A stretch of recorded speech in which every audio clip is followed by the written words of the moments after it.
Je savais que je devais faire un bilan de santé depuis très longtemps, je laissais traîner et tout.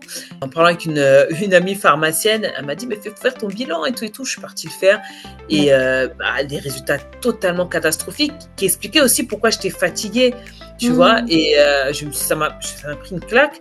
Donc pendant Ouais. le mois de septembre, j'ai vraiment ralenti au niveau de mon activité, octobre Mmh. aussi. Et je me suis dit: «Ah non, je peux plus faire ça, c'est pas Mmh. possible en fait de pas faire attention aux signes». Et Oui. je pense que c'est depuis là, ce mois de septembre où j'ai vu que, c'était pas bon.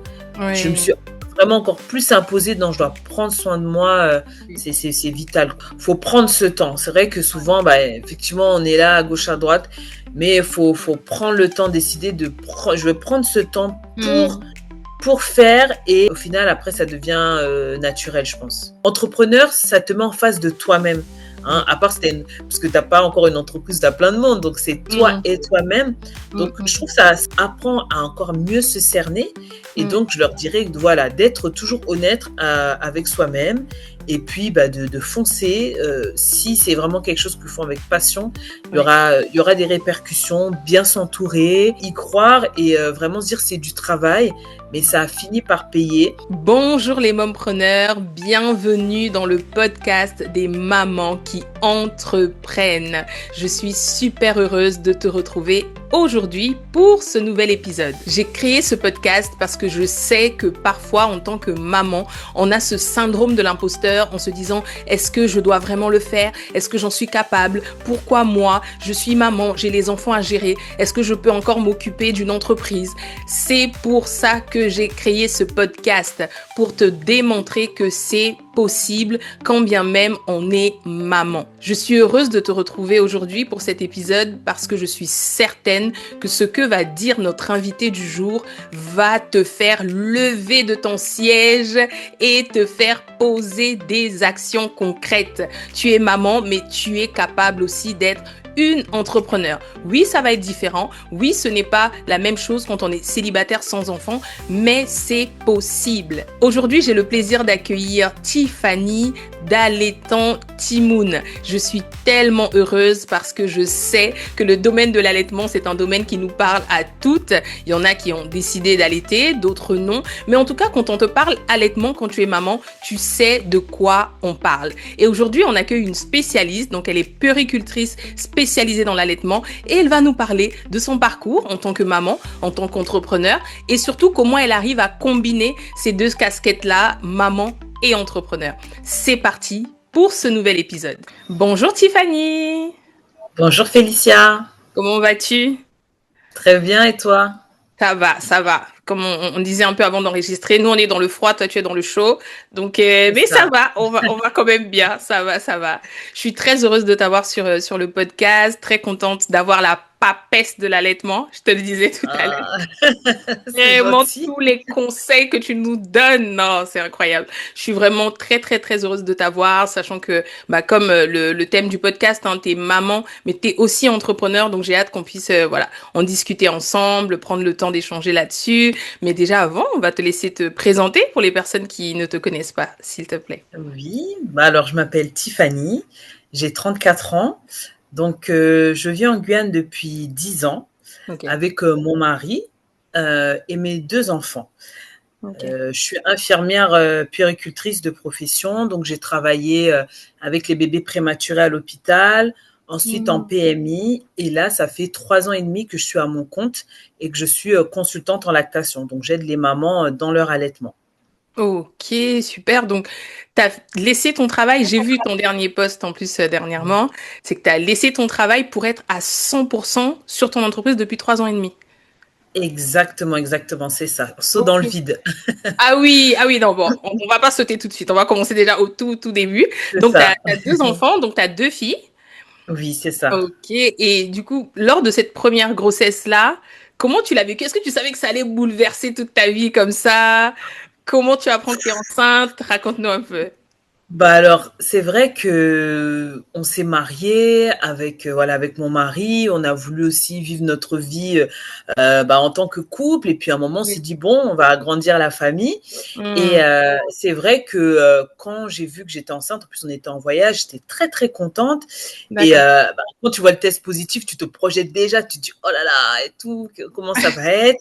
Et Hmm. puis quand j'ai su que c'était une fille, parce que moi je suis issue d'une famille, on est 4 filles, j'étais super contente. Pour moi, c'était une continuité, tu vois. Donc, Waouh. ouais, et mon mari aussi était très content. Donc, Hmm. quand j'ai su que j'attendais une fille, j'étais hyper heureuse et ma grossesse, je l'ai bien vécue. Pas de nausées, pas de vomissements, Dieu merci. Répète, répète. Et Nous voulons que ce c'est soit ça, répété parce que pas de nausées, c'est très rare. vomissements. C'est très rare Ouais, ni pour la que... deuxième. Oh, super. Quand elle est née, c'est vrai que ça bouleverse pas mal de choses. On se rend compte vraiment du rôle de parent, qu'on aura Hmm. à vie cette responsabilité. Oui. Tu comprends encore plus, waouh, le sacrifice, c'est quoi vraiment un parent qui aime son enfant. Donc tout de Hmm. suite, en fait, ces choses-là sont venues et je me dis: «Waouh, j'ai vraiment une grande mission» et Hmm. bah, ça c'est je sais pas si le fait d'être du milieu ou quoi, Hmm. mais j'ai vraiment abordé, la maternité très sereinement, tu vois? J'étais pas étonnée Waouh. dès que ma fille faisait quelque chose. Mon mari Hmm. aussi, vu qu'il est serein, on a vraiment, on a vécu ces premiers mois, ces premières années, très sereinement en tant que parent, ouais, et moi en tant que maman aussi. Waouh, mais c'est trop bien parce que moi j'étais paniquée. Moi le premier, c'était la panique à bord. Surtout Panique à bord. encore la gestion du quotidien et tout. Bon, ok, il y a les couches, on te dit bon, voilà, prévois une petite boîte au salon, voilà, le côté logistique, mais la fatigue. Moi, je ne comprenais pas comment c'était possible d'être autant fatiguée. C'est-à-dire que pourquoi? Pourquoi? Et toi, au final, vu que tu étais déjà au contact avec les enfants, peut-être que tu as côtoyé beaucoup de mamans. Enfin, comment ça s'est passé pour vivre ça vraiment de manière sereine? Ben, d'un côté, je le vivais avec des mamans, mais tu sais, j'avais des mamans qui avaient accouché prématurément. Donc, tu vois, c'est pas le même rapport. Mm. Moi, j'ai un enfant qui naît à terme, Oui. presque 4 kilos, ma fille. Moi, j'ai Mm. accompagné des mamans qui, leur bébé était né avant, donc c'est Mm. pas pareil d'entrer dans la maternité. Moi, j'avais un bébé en bonne santé, donc tu vois, j'étais encore plus reconnaissante. Je me dis, ah, merci mon Dieu, mon enfant est en bonne santé, tout se passe bien. En plus, on dirait un premier enfant vraiment à 3 mois, elle nous faisait des 6 heures de sommeil. On a dit, oh bon, Waouh! c'est pas vrai pour la deuxième, hein. Là, c'était un Mm. petit truc pour nous dire, bon, continuez à faire d'enfants. Et ma deuxième, Ok, c'était pas ça. d'accord. Mais vraiment, j'ai vécu ça très bien, très sereinement. Waouh! Et en fait, c'est vrai que là, comme tu dis, tu étais vraiment dans un environnement où tu côtoyais des personnes qui avaient des bébés qui étaient mal. Donc, tu n'avais pas le même rapport quand toi, ton bébé est arrivé. Tu étais plus dans une reconnaissance en disant, bon, je sais qu'il y a des mamans qui souffrent de l'autre côté de la porte, donc je vais vraiment prendre le temps et tout ça. OK. Et Mmh. du coup, quels sont les changements que tu as pu constater, toi, en tant que femme, dans ta vie, en fait, au quotidien, en devenant maman? Bah, en devenant maman, c'est vrai que je pense que j'ai plus mis des limites. C'est vrai que, ben, quand tu as un enfant, peut-être que tu vas avoir beaucoup de conseils, tu vas voir des choses et moi, j'avais toujours très confiance, en l'éducation que je donnais à mon enfant. OK. Voilà, on est souvent en accord avec mon mari, mais j'étais très confiante.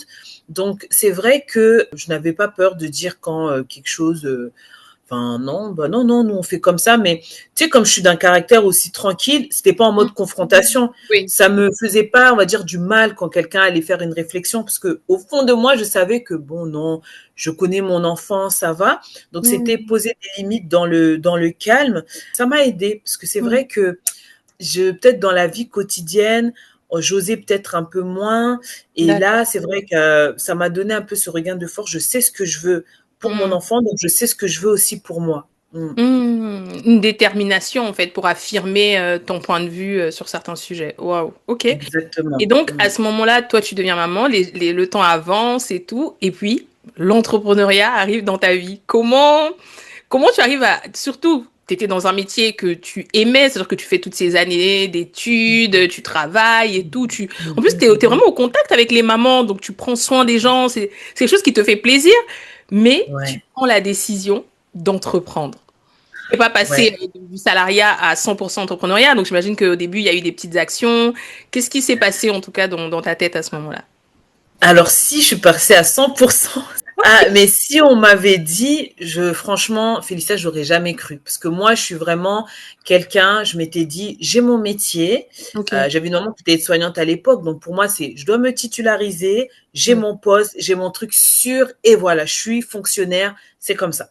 Donc, Mm. quand j'ai eu ma première fille, il faut savoir que j'étais à l'hôpital. Et D'ac- pendant mon congé parental, j'avais ce besoin de partager, en fait, avec les femmes ce que je vivais. Et D'accord. je savais déjà que je n'allais pas retourner à l'hôpital. Mon déclic, je l'ai eu, pour te faire un petit peu un contexte, j'étais en néonate, tu vois, j'étais D'ac- enceinte de 28 semaines, donc ça fait Ok. 6 mois, et on accueille un enfant de 28 semaines. Donc là, me voilà en train de faire des soins à un enfant qui a l'âge de mon bébé dans le ventre. Donc quelques Mm. jours après, je me suis arrêtée. Je me suis dit, c'est un peu dur, tu vois, c'est un peu délicat. Donc je me suis Oui. arrêtée et je me suis dit, bon, je pense qu'une fois que je serai maman, je pourrai pas retravailler là-bas parce que j'aurais une sensibilité trop forte. Tu vois, j'imagine, je fais la prise de sang là, je Ok. pleure avec la maman. Ah, madame, je Mm. sais tout. Je me suis dit, je vais projeter à fond. Oui. J'ai dit non, non, non, je vais pas. Je me suis dit peut-être j'arriverai pas à faire cette distinction. Donc les enfants malades et tout, Mm. il faut faire des soins douloureux. Je veux plus. Et c'est comme ça que j'ai bifurqué en PMI. Là où c'était vraiment D'ac- de la prévention. Et c'était un stage que j'avais beaucoup aimé à l'époque parce que moi j'ai grandi en région parisienne. Donc ma D'accord. formation, j'avais fait des stages en PMI. J'avais beaucoup aimé. Donc Mm. j'ai commencé là-dedans et puis je suis tombée enceinte de ma deuxième fille. Et quand je suis revenue, j'ai vu aussi que non, par rapport à un petit peu cet environnement que je n'aimais pas, qu'il fallait que je parte. Et en fait, comme je te dis, cette détermination, en fait, tu sais, quand je me dis, mais attends, je suis en train de subir, est-ce que j'aime vraiment ce que je fais? Oui, Mm. j'aime, mais les conditions me conviennent pas. Et Ouais. j'ai dit, non, je dois partir. Et en fait, il y a vraiment eu ce truc où je pars, je suis persuadée que je vais trouver quelque chose.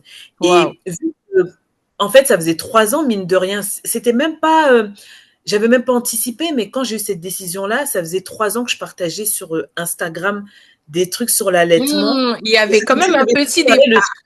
Ok. voilà, tu vois, ça préparait le truc. Et Ok. quand j'ai dit j'arrête et maintenant les femmes, je vous accompagne, ben, tout de suite, en fait, j'ai eu des mamans qui ont pris rendez-vous avec moi parce que Waouh. pendant 3 ans, je partageais, je partageais, je partageais. Et quand j'ai dit, bah, je vais en faire mon métier, tout de suite, les gens ont accroché. Et c'est comme ça que Mm. ben, j'ai été consultante, quoi. Waouh, mais c'est très important. Il y a toujours un petit gap comme ça qu'on passe parce que pendant ces 3 ans, tu ne pensais pas du tout business, entrepreneuriat, enfin, pas du tout. C'était que du partage, en fait. Voilà, en te disant, je partage mes connaissances, ce que j'apprends. Et c'est vraiment important aussi qu'une maman qui nous écoute comprenne ça. C'est que des fois, surtout au niveau de tout ce qui se passe en ce moment, l'intelligence artificielle, les réseaux, il faut poster tous les Mmh. jours. On a une telle pression qu'on se dit, mais si moi aussi je veux entreprendre, il faut que je fasse tout ça. Non, je peux pas. Mais alors qu'au final, le fait de le faire, est-ce que tu avais une régularité, toi, dans tes posts? Comment tu fonctionnais, en fait, sur ta création de contenu? Bah, franchement, tu sais, je pense que c'est tellement inconscient parce que quand je regarde ce que je faisais à l'époque, même mes visuels, on était vraiment au moment d'Instagram, il n'y avait pas ce truc, il fallait que ça soit esthétique et tout. Donc, j'ai envie de dire, c'était un peu au jour le jour. C'était encore le Mm, truc un peu instantané où oui. peut-être je parlais presque tous les jours, mais tu vois, pour moi, c'était Mm, un plaisir. Je partageais ce que je oui. faisais au travail, je postais de temps en temps des informations. Bon, je pense que je postais au moins 3 fois par semaine, tu vois. Mm, Mais j'avais ce truc envie de partager, de rassurer les mamans oui. sans mettre un mot dessus forcément création de contenu. Pour moi, bon, moi je Oui, partage, ça exact. va peut-être leur plaire et voilà quoi. Et c'est ça, en fait, c'est vraiment encourager une maman qui se pose beaucoup de questions là sur la création de contenu, c'est de poser des pas, de faire vraiment comme Tiffany l'a fait, c'est de pas forcément penser business tout de suite, même si on est là pour ça, mais c'est vraiment se dire, ok, il y a quelque chose qui me plaît, il y a un sujet qui m'attire, je veux partager. Et je pense que quand tu pars déjà sur ce principe-là que tu as envie de partager, ben, en fait, en retour, quand tu te lances dans ton activité, en tout cas pour ton cas, les personnes sont juste réceptives parce qu'elles se disent, mais ça fait 3 ans et demi qu'elle nous propose du contenu gratuit et là, maintenant qu'elle se lance, je veux la soutenir. Donc, comment tu réagis à ta première consultation là, quand elle arrive et que la personne prend rendez-vous? Bah, je suis très contente parce que je me dis waouh, je vais vraiment pouvoir. Bah là, c'est concret, je vais pouvoir l'aider. Et bah, je suis très très contente, surtout que je faisais quand même pas mal de consultations par jour. Moi, en plus, comme je suis en Guyane, il y avait tout ce qui était décalage D'accord. horaire, donc il Oui. y avait aussi ce côté-là. Mais en étant en Guyane aussi, j'ai remarqué que j'avais une très grande demande des mamans qui étaient aux Antilles-Guyane. Et tu vois, eux, ils ont 1 heure en moins de moi. Donc, on était sur le même fuseau horaire. Donc, j'ai eu aussi beaucoup de mamans de mon secteur. Donc, franchement, j'étais hyper contente de pouvoir les aider. Et tu vois, c'est marrant. Le Covid a permis aux gens de se dire, même si elle n'est pas dans la même pièce avec moi, elle est en visio, elle peut m'aider. Je ne sais pas si le Covid n'était pas venu nous bouleverser, si ça aurait été concevable pour des mamans de faire une consultation alors que je suis à 8 000 kilomètres d'elle, tu vois. Non, je crois pas, je crois pas. Surtout dans un domaine comme l'allaitement. Tu te dis, mais si tu vois pas clairement mon corps, si tu n'es pas avec moi pour voir comment je positionne, c'est sûr qu'elle va pas comprendre. Non, c'est sûr. C'est sûr que dans ton domaine, ça aurait pas été possible. Ouais, Ça. ça aurait été plus difficile. Ouais. Ah ouais. Et du coup, j'ai pu vraiment les aider. Donc, j'ai mes outils, hein, un faux sein, un bébé. Donc, je guidais aussi les mamans. Et au final, je trouve que c'est une information que je leur dis beaucoup. Il faut que vous sachiez faire. Parce que le problème aussi en consultation, c'est que si c'est moi qui fais tout, bah, la maman, elle rentre à la maison et elle sait même plus. Alors que si la maman, elle se rappelle des gestes qu'elle a pu faire pour que là, ça fait pas mal quand elle donne le sein, c'est Oui. beaucoup plus pertinent, tu vois. Donc au Mm. final, l'un dans l'autre, eh ben, c'était vraiment la chose qu'il fallait pour les mamans. Mm. Oui, c'est ça, c'est que, en fait, le fait d'être à distance, déjà, toi, ça te permet de ne pas faire à sa place. La personne est Oui. obligée de le faire et Mm. tout avec son bébé et tout ça. Et du coup, comment se passent les consultations? Peut-être qu'il y a une maman là qui va nous écouter, qui va bientôt accoucher. Comment ça se Oui. passe les consultations que tu fais? Alors généralement, bah, je vais lui poser des questions, à quel terme elle a accouché, comment s'est passé l'accouchement, en maternité, comment ça s'est passé. Après, j'ai une application pour tout ce qui est courbe de poids, donc je vais lui demander le poids de naissance. Enfin, je vais lui D'accord. demander tous les poids qu'elle a eu, donc comme ça me permet de voir une courbe Ok. et connaître un peu ses antécédents. Est-ce qu'elle a déjà raté un autre allaitement? Est-ce qu'il y a des maladies, quoi que ce soit? Et puis Mhm. ensuite, lui demander bah, le motif de sa consultation. Et Mhm. puis, je vais observer comment bébé tète. Elle va être un peu au loin filmée. Si jamais pendant la consultation, la maman dort, je lui dis, écoute, tu vas te filmer ou quand bébé va téter, tu m'appelles. Comme ça, je regarde. Parce que moi, il me faut Mhm. absolument que je vois une tétée, sinon ça sert à rien. Donc, je lui dis, bah, D'accord. tu me rappelles quand bébé se réveille et tu mets Mhm. ton téléphone. Comme ça, j'observe. Et en fait, Ok. en observant, bon, je vois tout de suite ce qui ne va pas et je lui dis, bon, essaye cette fois-ci de mettre comme ça quand tu fais la prise du sein. Donc, la maman, elle essaye une fois, deux Mhm. fois. Au début, elle n'arrive pas. Après, elle arrive. Et je lui dis, bah, tu Mhm. vois, qu'est-ce que tu ressens? Elle me dit, et je dis, bah, c'est ça que tu dois ressentir dans l'allaitement, aucune douleur. Et donc, je lui Mhm. dis à la maman, eh ben, ça va être difficile au début, mais à force, ton bébé va comprendre. Et j'ai vraiment eu des témoignages incroyables, quoi, de mamans qui avaient des crevasses ou les bouts de sein en silicone, tu sais, les trucs qu'on met dessus. Et au final, elles ont pu les enlever. Et tout ça en visio, hein. Parce que j'ai vraiment Wow. 50-50. Je pense que j'ai 50% maman des Antilles et après le reste, ça peut être Europe. J'ai déjà eu aussi Côte d'Ivoire, Mhm. Canada, donc Tahiti. Donc pour te dire, franchement, Internet, vive Ah, Internet. vive Internet! Ah oui, c'est rien de C'est ça, dire. c'est ça. C'est Waouh! donc voilà comment ça se passe concrètement, ouais.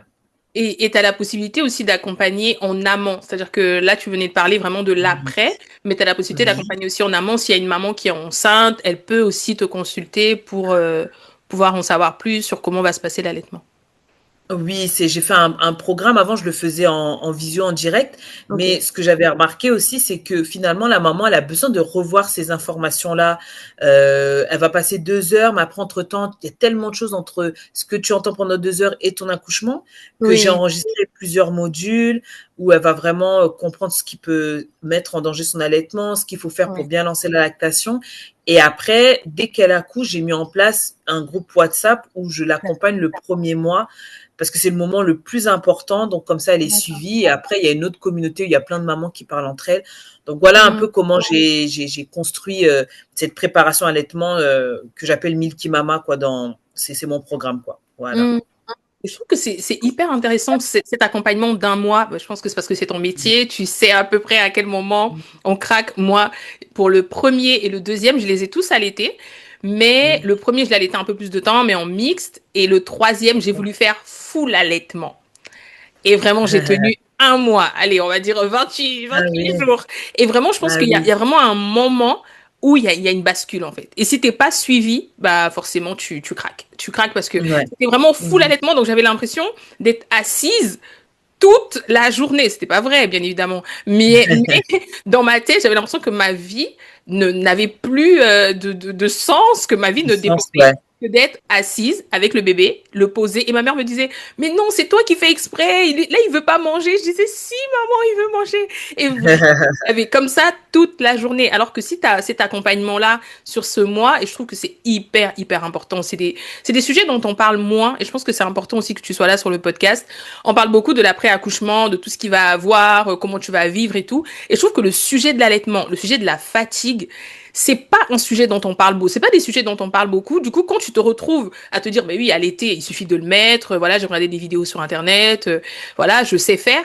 Eh ben, pas du tout. Vraiment, s'il y a une maman enceinte qui nous écoute, vraiment, prends une consultation avec Tiffany. C'est moi qui te le dis. J'ai 3 enfants et je peux te confirmer que quand tu es accompagnée, ça va tout changer. Et moi, c'est le genre de cadeau que je veux faire aux mamans autour de moi. Tu vois, un cours, une consultation, des vrais trucs. Parce que les cadeaux, bon, les petits body, c'est bien.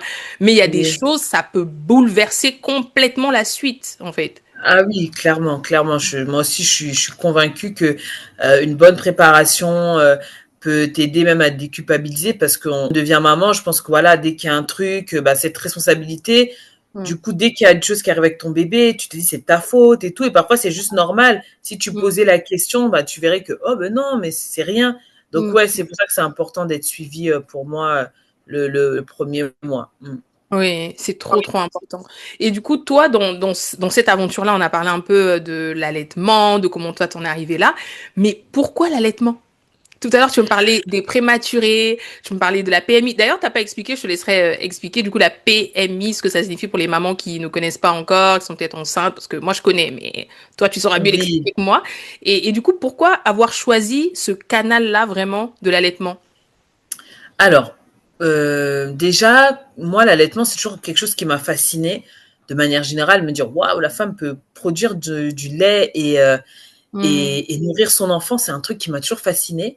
Et ok. quand j'ai fait ma formation en 2015, donc de puéricultrice, donc en fait, moi, je suis infirmière de base, donc infirmière Mhm. depuis, j'ai fait mes 3 ans d'études. Et après, puéricultrice, c'est une spécialisation, tu vois, c'est une infirmière D'accord. spécialisée. Donc, Ok. quand j'ai fait ma formation en 2015, euh, et qu'il fallait choisir un thème pour son mémoire, c'était l'allaitement. Pour moi, c'était une évidence vu que ça m'attirait. Et j'avais fait un Waouh. stage dans une maternité où en fait ils avaient un label spécial, donc IHAB, donc Initiative Hôpital Ami des bébés, où D'accord. tous les professionnels sont formés à l'allaitement. Ok. Et je crois que c'est 7% de maternité en France, hein, donc c'est pas beaucoup. Ok. Ah oui. Et en fait, ce stage, mais ça a été un coup de cœur. Enfin, franchement, c'était génial. Quand j'ai vu comment les femmes qui sont bien accompagnées, comment ça se passe, et ça Hmm, n'a fait que confirmer que, bah oui, l'allaitement, c'est quelque chose qui me plaît. Donc, il y avait ouais. déjà ce truc-là depuis 2015, D'accord. et ça vient de là. Et après, bah, je me suis formée, hein, quand Hmm. je me suis formée à l'allaitement, mais c'est depuis plus de 10 ans, quoi, que ce truc d'allaitement, voilà, il m'intéresse. Waouh! En fait, c'est vraiment un parcours, quoi. Quand vraiment on essaie de voir le fil rouge, là, on voit qu'il y avait toujours des petits éléments qui t'ont Ouais. amené là, quoi. C'est super. Et du coup, quand toi, t'arrives à ce moment-là où tu lances ton entreprise, est-ce que tu te poses la question par rapport aux enfants? Comment je vais faire? J'ai quand même déjà 2 enfants, l'entreprise, tout quitter pour aller entreprendre. Est-ce que tu te poses ce type de questions ou pas du tout? Bah, je me pose pas la question parce que je me dis que même ça va être un avantage pour moi parce que Ok. je vais faire mes horaires comme je veux parce qu'au final, c'est de la visio. Euh, Hmm. Sur mon terrain en Guyane, c'est que maintenant que je vais à l'hôpital pour former des professionnels, mais quand j'ai D'accord. commencé, c'était vraiment 100% de la visio, que ce soit des ateliers en groupe ou individuels. Donc, D'accord. je pouvais choisir comment je travaillais. Et Hmm. vu où je suis en Guyane, à Saint-Laurent, ma fille, par exemple, l'école finit à 12h45. Donc, au final, Hmm. je me dis, mais comment j'aurais fait si j'étais restée à mon emploi? Parce que j'aurais pas eu de solution de garde, de payer encore une nounou en plus. Donc, Hmm. quand elles étaient à la crèche, ça allait, mais en fait, il y en a une qui rentrait à l'école. Et je me suis dit, bah, en fait, ça a tombé aussi à pic parce qu'au moins, à 12h45, je peux aller la chercher Oui. pendant que sa sœur est à la crèche. Hmm. Donc, non, ça a été vraiment un avantage. Et pour pas te mentir, quand j'ai repris le travail avec les 2 enfants, c'était très difficile, hein. J'arrivais pas à gérer, hein, clairement. Mmh. Même mon mari a vu que j'étais en difficulté Oui. et parce que, ben, j'ai eu beaucoup de responsabilités aussi, en PMI. Donc PMI, c'est protection maternelle et infantile. Donc on fait tout ce Mmh. qui est prévention. C'est les enfants de 0 à 6 ans. Donc on va être tout ce qui est sur hygiène bucco-dentaire, l'alimentation, l'allaitement. Il y a un pédiatre aussi qui est là. On fait les Mmh. vaccins. On est vraiment tout le côté prévention. Et puis, on Mmh. va aussi être sur tout ce qui est, par exemple, s'il y a un signalement qui a été fait à un enfant, on estime qu'il est un peu négligé, bon, on va faire Mmh. une visite à domicile, faire un dossier. Donc, on est vraiment sur tout le côté protection aussi un peu de l'enfance. Et donc, D'accord. avec des missions variées, on fait des visites à domicile, même dans le cadre, en dehors de protection de l'enfance. Donc, un métier très, très riche et Mmh. qui m'a beaucoup plu. Mais il y avait aussi quand même à la fin, au-delà de cette situation toxique, c'est vrai que ici, c'est beaucoup de situations de précarité. D'accord. Et franchement, à la fin, ça fait vraiment mal au cœur parce que toi, tu te dis, waouh, tes enfants, ils sont dans un bon environnement, etc. Tu Mmh. voyais vraiment, puis ici, on a beaucoup quand même de quartiers informels, de bidonvilles, donc on fait des D'accord. visites là-bas, tu vois où dorment les enfants. Oui. Sur le long terme, c'est vrai que sur le moral, c'est quand même pesant. Et puis, je sais D'accord. pas si c'est le fait que je sois maman aussi, il y a eu cette sensibilité comme pour ma première, mais c'est vrai que sur le long terme, tu te dis, ah, c'est quand même dur de voir toujours les mêmes situations et tout et Mmh. tout. Et tu rajoutes à ça en plus un environnement qui est pas top. Donc, Ouais. c'est vraiment un petit peu tout ça qui m'a conduit. Et à la maison, après, il fallait encore gérer. Ouais. Donc, finalement, en étant à mon compte, ça me permet de, si aujourd'hui je dis, bah, mercredi, il n'y a pas de consulte, il n'y a pas de consulte, donc je suis tranquille. Ouais. C'est un atout pour moi, être entrepreneur. Mmh. Oui, c'est ça et je pense que le fait d'être confronté à la Mm. pauvreté, à ce côté où ces Oui. enfants sont en train de souffrir, toi, en tant que maman, c'est sûr, ça te bouleverse. Moi, par exemple, les enfants Mm. malades, ça me perturbe. Je me dis, mais t'imagines un enfant qui est malade, il souffre. Bon, ça vient aussi de mon vécu. J'étais un bébé malade et tout quand je suis Oui. née. Donc, du coup, ça vient me rappeler des trucs de mon enfance et je me dis, mais c'est tellement compliqué quand toi, tu vois tes enfants sont en bonne santé. Oui, là, ça a créé un déclic chez toi pour te dire, non, là, je veux vraiment faire les choses différemment. Et dans la gestion de ton emploi du temps, est-ce que tu t'imposes en fait vraiment des jours de travail? Ce que tu disais, par exemple, là, mercredi, tu travailles pas. Est-ce que c'est au feeling ou bien tu as vraiment bien séquencé tes semaines et tout? Alors, c'est vraiment un truc sur lequel je dois bosser, hein, tu vois, après 3 ans d'entrepreneuriat. Ok, J'ai surtout dans tout ce qui est création de contenu, c'est vrai que j'essaie de m'imposer une discipline. ok. Je sais que pour la survie même de moi et tout, il faut que je batch, donc fasse plusieurs contenus d'avance. Mais c'est Hmm. voilà, mais j'ai un petit peu du mal avec ça. C'est pas évident, mais j'essaye quand même. Tu vois là, je sais quel contenu. J'ai fait un mois où j'ai fait ma planification. Maintenant, il faut créer ce contenu-là.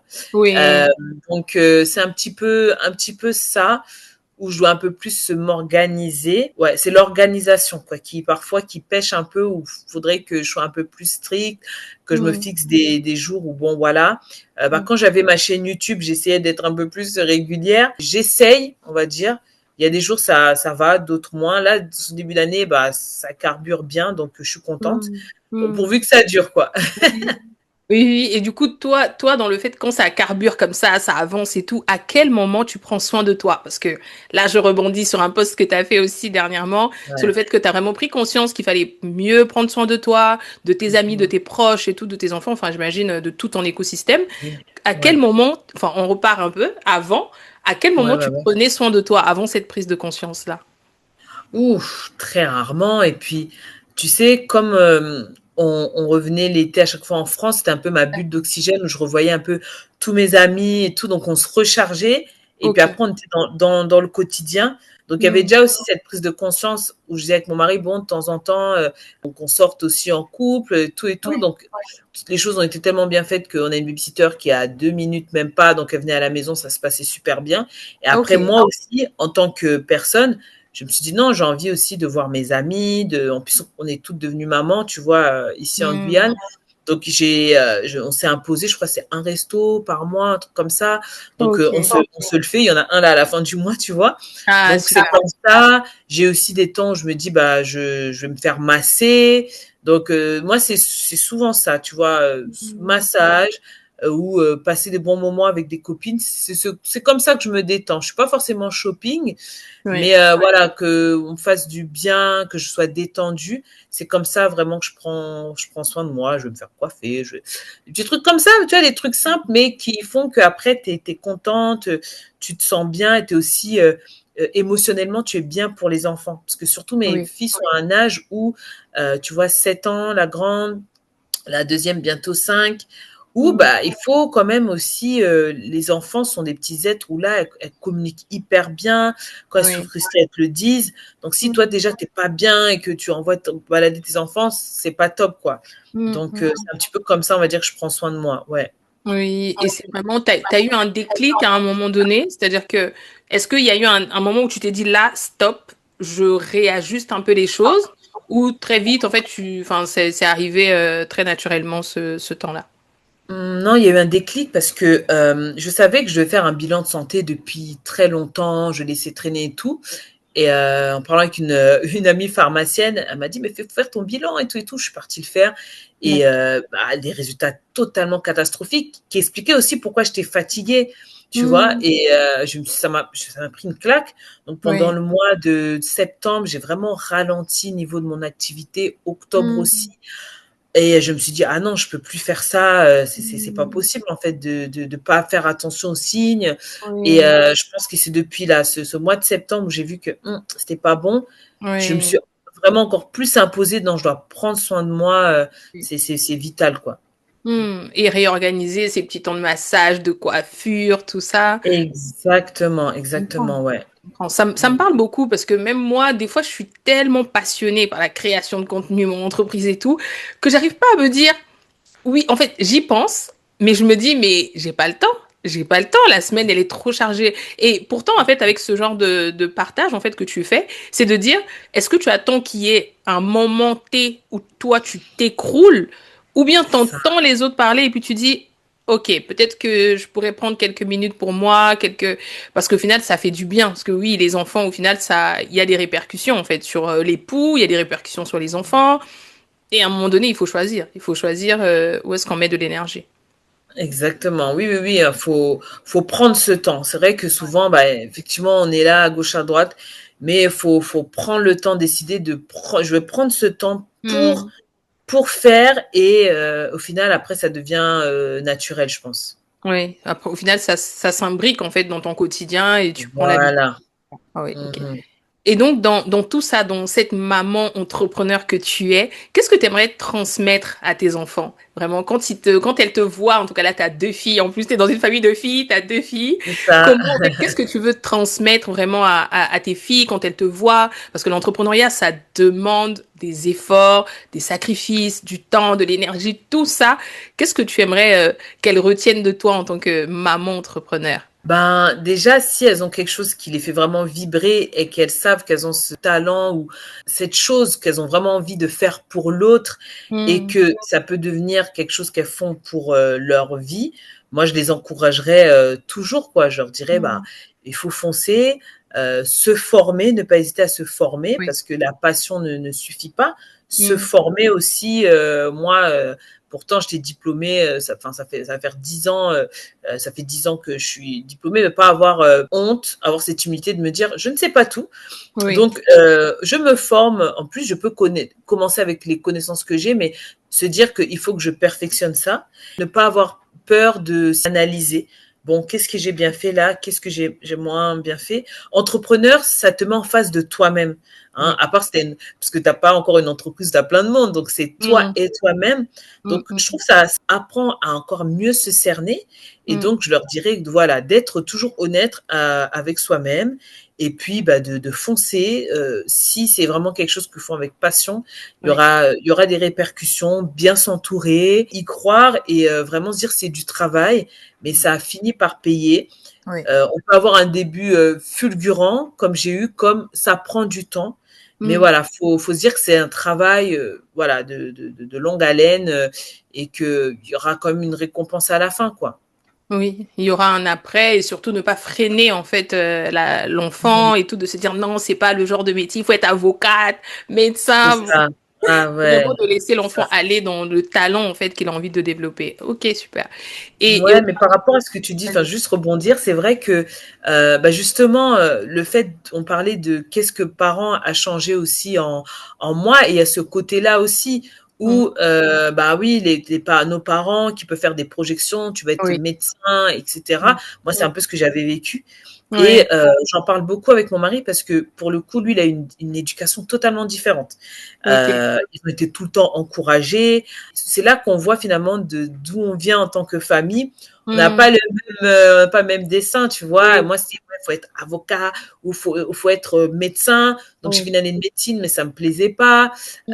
Mon mari, il a toujours fait ce qu'il voulait. Son Mm. frère aussi, sa sœur, ils ont été hyper encouragés. Mm. Et tu peux te dire, ah, c'est la culture et tout. Non, enfin, Ouais. parce que mon mari et moi, on est d'origine congolaise aussi.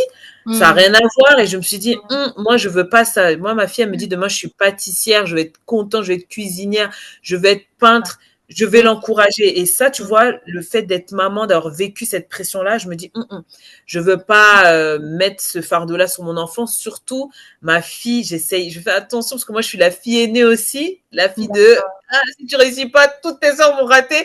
Je me dis non, il faut vraiment pas que moi je sois comme ça avec ma fille aînée. Donc, tu vois, avec elle, j'essaye.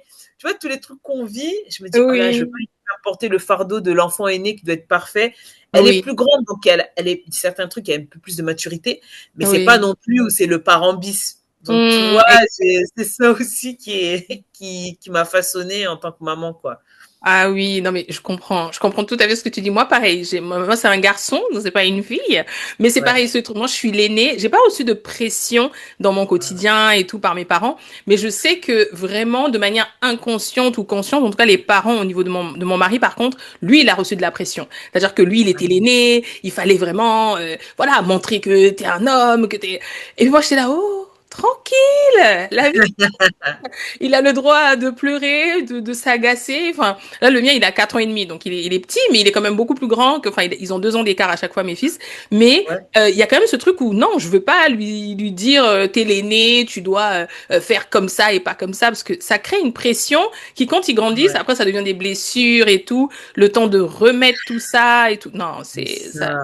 Ça peut être compliqué. Et le fait d'être congolaise, moi, je sais que mon père, quand j'ai voulu entreprendre, parce que moi, j'ai fini mes études et j'ai voulu entreprendre tout de suite. Et je lui ai envoyé un mail. Ah Tellement, oui. tellement je me disais, ah, je ne sais pas comment le monsieur là va réagir. Si je l'ai au téléphone, je ne sais pas, écrivant un mail. Donc, j'ai écrit un mail pour dire bonjour papa, je t'envoie ce mail en fait. J'aimerais te dire que après avoir payé 5 000 € à l'école, je te déclare que bah, je veux entreprendre. Voilà. Et c'était en 2019. Et là, il m'a répondu en me disant, OK, bah, t'es jeune, vas-y, lance-toi. Mais c'est très rare. C'est très, très rare des parents qui disent, lance-toi alors que on a dépensé de l'argent. L'entrepreneuriat, c'est pas clair, c'est pas sûr. Mais Ça. ça permet de se remettre en question aussi, je pense, en tant que maman, en tant que papa, quand Mmh. on décide d'entreprendre et tout. Donc, c'est super. En tout cas, merci beaucoup pour cette interview de feu. Il y a Bah, une avec dernière question plaisir. que je voulais te poser. Oui. Il y a des mamans qui nous écoutent, en tout cas qui veulent entreprendre, mais elles se disent, OK, je vais me lancer en 2024. C'est passé. 2025, c'est passé. Là, on est en 2026. L'année est encore en train de se dérouler, là, mais ça va arriver en décembre. Après, on va dire bonne année, et puis 2027 va arriver. Qu'est-ce que tu C'est pourrais dire ça. à une maman qui hésite? Elle se dit, c'est pas possible. Tiffany, t'as vu, elle est arrivée tout de suite. Bam, elle a eu plusieurs consultations. Moi, comment je vais faire? Surtout le point aussi sur les réseaux sociaux. Comme toi, tu disais, t'as partagé pendant 3 ans et demi.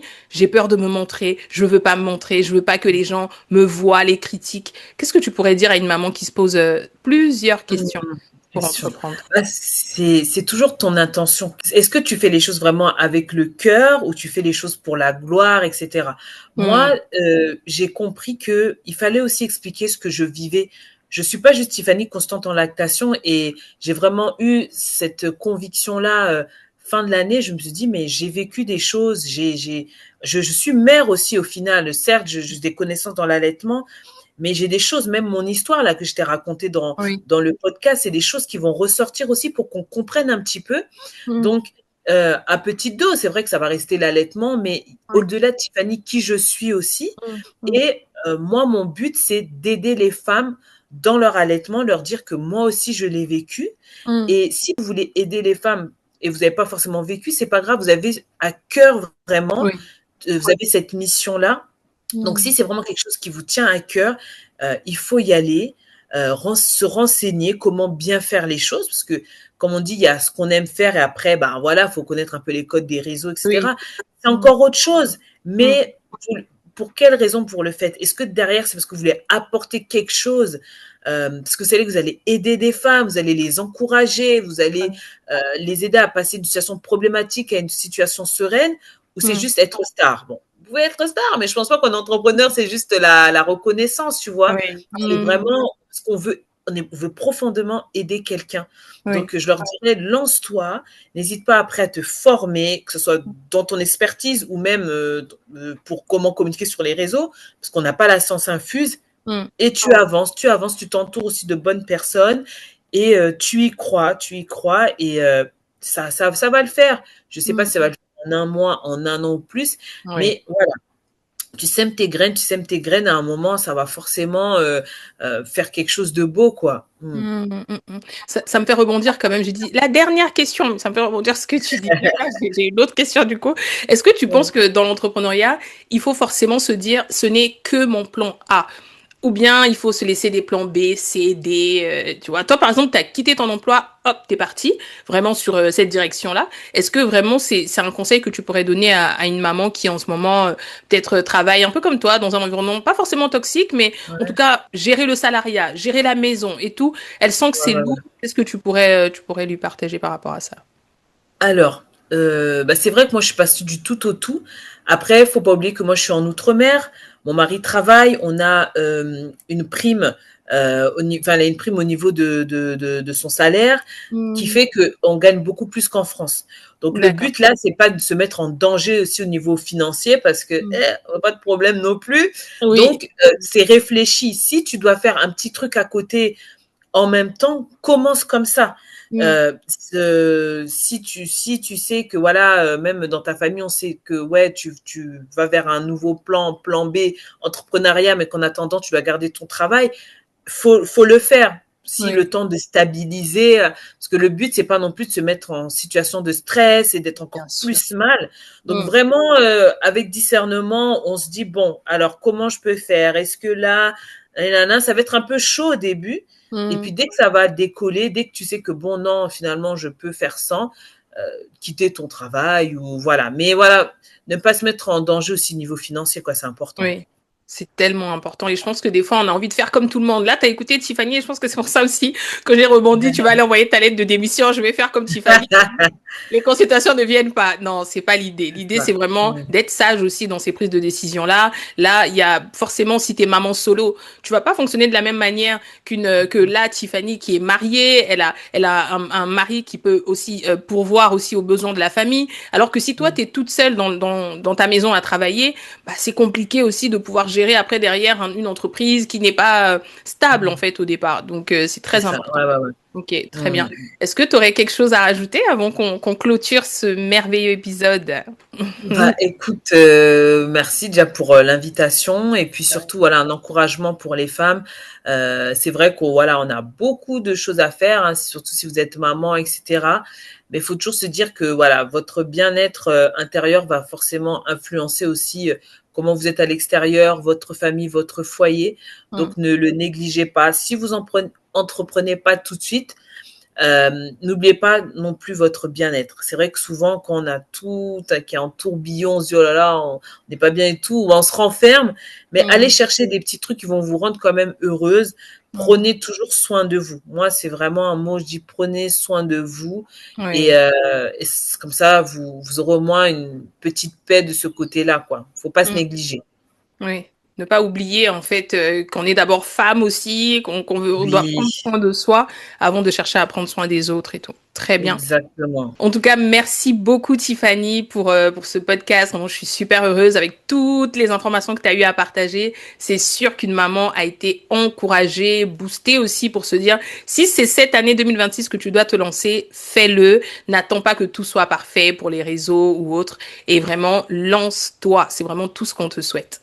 En tout cas, merci encore Tiffany et puis à très bientôt. Je mettrai toutes les informations concernant Tiffany, son programme, les liens aussi des réseaux sociaux en barre d'infos et comme ça tu pourras aller voir. En tout cas, si tu es enceinte en ce moment, n'hésite pas à aller la consulter avant plutôt que d'attendre voilà, que tu accouches et tout ça. Donc, merci encore Tiffany pour ta présence sur le podcast et puis je te Avec... dis à très bientôt. À très bientôt. Ciao.